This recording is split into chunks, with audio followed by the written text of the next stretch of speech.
London সমঝোতা ও রাজনীতির নতুন ডাইমেনশন শীর্ষক উপসম্পাদকীয়টি লিখেছেন সিনিয়র সাংবাদিক, কলামিস্ট ও রাজনৈতিক বিশ্লেষক এম আবদুল্লাহ। ঈদের আগে ৪ জুন জাতীয় প্রেস ক্লাবে নির্বাচন ইস্যুতে এক আলোচনা সভায় বক্তব্য রাখতে হয়েছিল।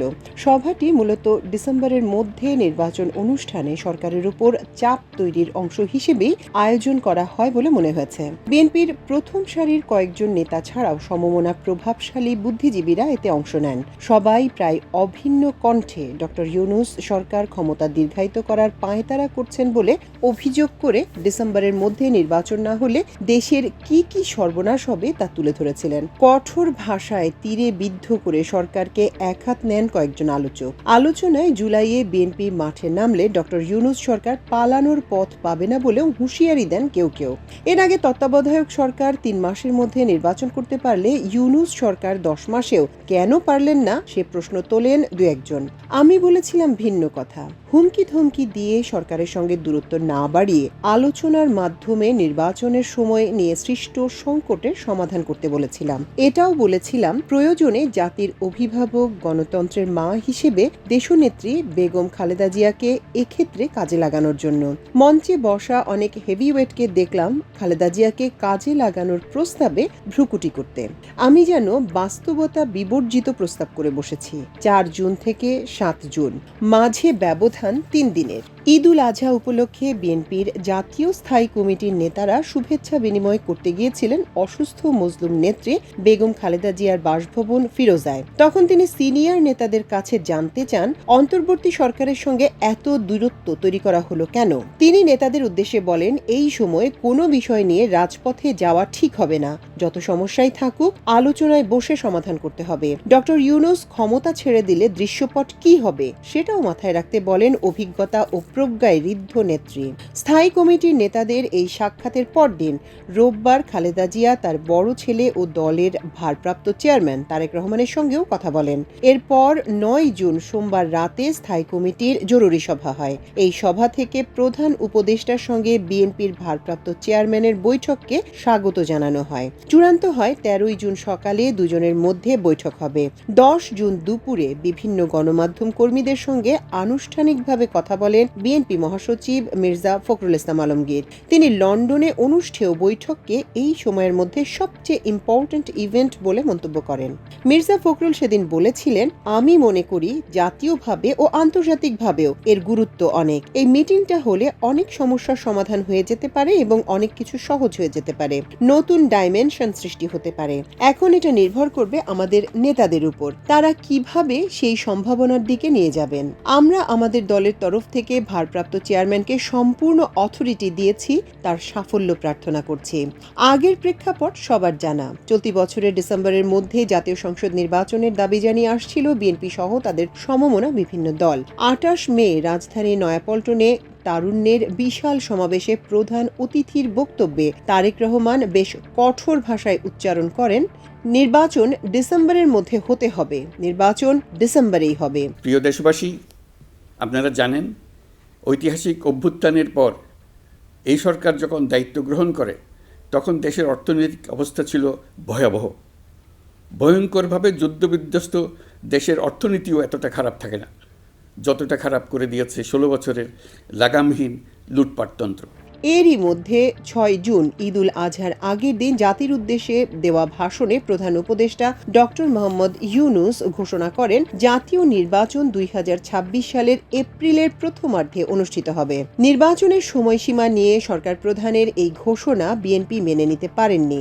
এ নিয়ে দলটির নেতারা প্রকাশ্যেই অসন্তুষ্টির কথা জানান।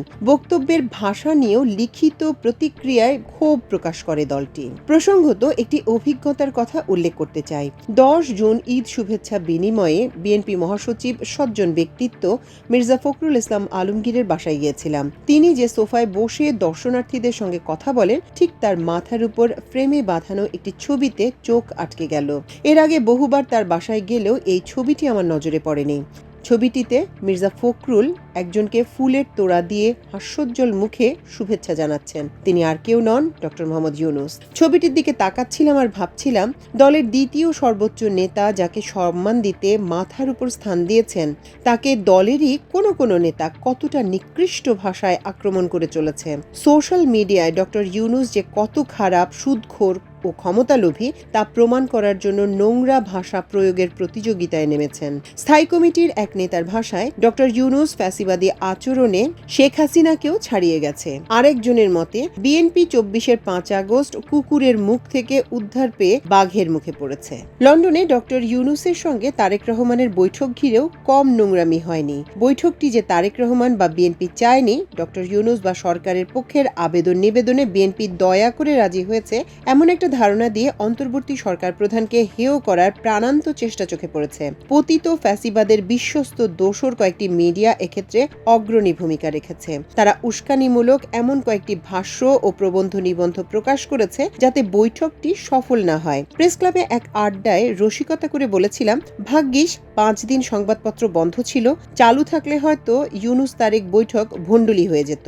শেষ পর্যন্ত শান্তিপ্রিয় গণতন্ত্রকামী মানুষের বিজয় হয়েছে। বৈঠক ঘিরে দেশে বিদেশে যে কৌতূহল ও উৎকণ্ঠা ছিল, সেটার সফল সমাপ্তি ঘটেছে। জুমাবারে বিলাতের আলো ঝলমলে হোটেল কক্ষের সঙ্গে হেসেছে গোটা বাংলাদেশ। অত্যন্ত প্রাণবন্ত ও সৌহার্দ্যপূর্ণ পরিবেশে ১.৫ ঘন্টার বৈঠক শেষে যৌথ বিবৃতিতে ঘোষণা আসে, সব প্রস্তুতি সম্পন্ন করা গেলে আগামী বছরের রমজান মাসের আগে অর্থাৎ ফেব্রুয়ারির প্রথমার্ধে নির্বাচন হতে পারে। জাতির উদ্দেশ্যে দেয়া ভাষণের ১ সপ্তাহের মাথায় লন্ডন বৈঠকে নির্বাচনের সময়সীমা নিয়ে কিছুটা শর্তযুক্ত নতুন ঘোষণা এলো। ধারণা করা হচ্ছে সবকিছু ঠিকমতো এগুলে ফেব্রুয়ারির দ্বিতীয় সপ্তাহে ভোট হতে পারে। বাংলাদেশের রাজনীতিতে এমন বহু সংলাপই হয়েছে যার ফল শেষ পর্যন্ত অমীমাংসিত থেকে গেছে। জনগণ বারবার হতাশ হয়েছে। অন্তর্বর্তী সরকারের প্রধান উপদেষ্টা ডক্টর মোহাম্মদ ইউনূসের সঙ্গে বিএনপির ভারপ্রাপ্ত চেয়ারম্যান তারেক রহমানের বৈঠকের ফলাফল নিয়েও সংশয় ছিল। দুপক্ষ অনড় থাকলে সংকট আরও গভীর হতে পারত।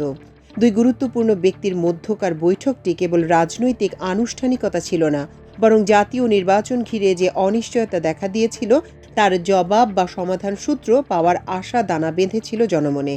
গত ১০ মাসে ডক্টর ইউনূসের সঙ্গে বিএনপির নেতাদের একাধিকবার কথা হলেও সরাসরি দলের ভারপ্রাপ্ত চেয়ারম্যান তারেক রহমানের সঙ্গে আলোচনা হলো এই প্রথম।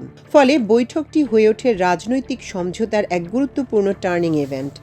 এখন আলোচনা হচ্ছে ডক্টর ইউনূস ও তারেক রহমানের 1-to-1 ১ ঘন্টা বৈঠকে নির্বাচনের সময় নির্ধারণ ছাড়া আর কি আলোচনা হয়েছে, এটা জানা সহজ নয়।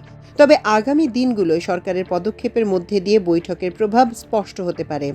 ধারণা করা হয়, স্থানীয় সরকার নির্বাচনের আগে অনুষ্ঠান, ঢাকা দক্ষিণ সিটির মেয়র পদ নিয়ে সৃষ্ট উত্তাপ, জুলাই সনদের কিছু বিষয় মতভিন্নতা, রাষ্ট্র ও সরকার কাঠামোয় সংস্কার, নির্বাচনকালীন প্রশাসন প্রভৃতি বিষয় দুজনের মধ্যে কথা হয়ে থাকতে পারে। এসব বিষয়ে ফলাফল দেখা যাবে আগামী দিনগুলোয়। দেশপ্রেমিক জনগণ শুধু নির্বাচনের তারিখ নয়, গণ অভ্যুত্থান উত্তর বাংলাদেশে জনগণের আকাঙ্ক্ষা পূরণে দুপক্ষের কাছেই দায়িত্বশীলতা, সংযম ও বাস্তবানুগ পদক্ষেপ আশা করে। সরকার ও রাজনৈতিক দলগুলোর মধ্যে আস্থাশীল পরিবেশ নিশ্চিত করা একটি সুষ্ঠু ও শান্তিপূর্ণ নির্বাচনের জন্য অপরিহার্য।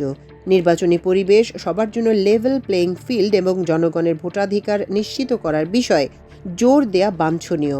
পারস্পরিক রাজনৈতিক প্রতিহিংসার পরিবর্তে দরকার গণতন্ত্রকে প্রাতিষ্ঠানিক রূপ দেওয়ার ঐকান্তিক ও সাহসী উদ্যোগ। বিশ্বাস করি এসব বিষয়ে লন্ডন বৈঠকে দুপক্ষই সদিচ্ছার জানান দিতে পেরেছে।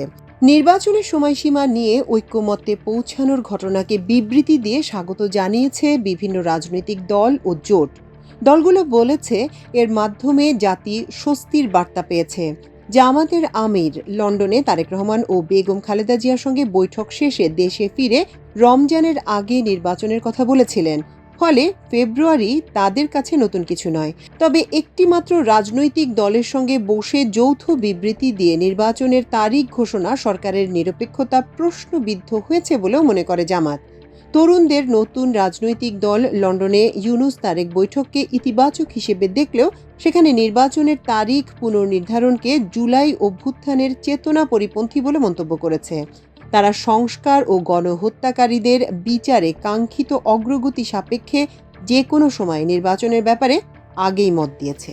লন্ডন সমঝোতায় জাতির জন্য স্বস্তির বার্তার মধ্যেও একটি মহলে অস্বস্তি দেখা দিয়েছে। পতিত আওয়ামী লীগের নতুন প্রশ্রয় কেন্দ্র সিপিবি তীব্র ক্ষোভ প্রকাশ করে প্রতিক্রিয়া জানিয়েছে। যারা সরকার ও রাজনৈতিক দলগুলোর মধ্যে ক্রমবর্ধমান দূরত্ব ও সাংঘর্ষিক পরিস্থিতির সুযোগ নিতে মুখিয়েছিল, তারা হতাশ হয়েছে। এমন আভাসও মিলেছে যে জুলাইয়ে সরকারের বিরুদ্ধে বিএনপি মাঠে নামলে সে সুযোগ কাজে লাগিয়ে গণ অভ্যুত্থানে পতিত শক্তি নানা কৌশলে ভিন্ন রূপে মাঠে নামবে। আন্দোলনের তোড়ে অল্প সময়ের মধ্যে ডক্টর ইউনূস সরকার পদত্যাগ করতে বাধ্য হবে, এমন আশা ছিল তাদের। নতুন সরকার গঠনে সৃষ্ট সংকটের সুযোগ গ্রহণের সব ছকও তৈরি হয়ে গিয়েছিল। সম্ভাব্য সেই ধরনের বিপর্যয়কর পরিস্থিতি থেকে জাতিকে রক্ষায় ত্রাতার ভূমিকায় আবির্ভূত হন বিএনপি চেয়ারপারসন ও সাবেক প্রধানমন্ত্রী বেগম খালেদা জিয়া। তিনি দলের শীর্ষ নেতাদের ডিসেম্বরে নির্বাচন দেওয়ার অনড় অবস্থান থেকে সরে আসার পরামর্শ দিয়ে বিকল্প হিসেবে ফেব্রুয়ারিতে নির্বাচনের বিষয়ে সরকারের সঙ্গে সমঝোতায় উপনীত হওয়ার পরামর্শ দেন।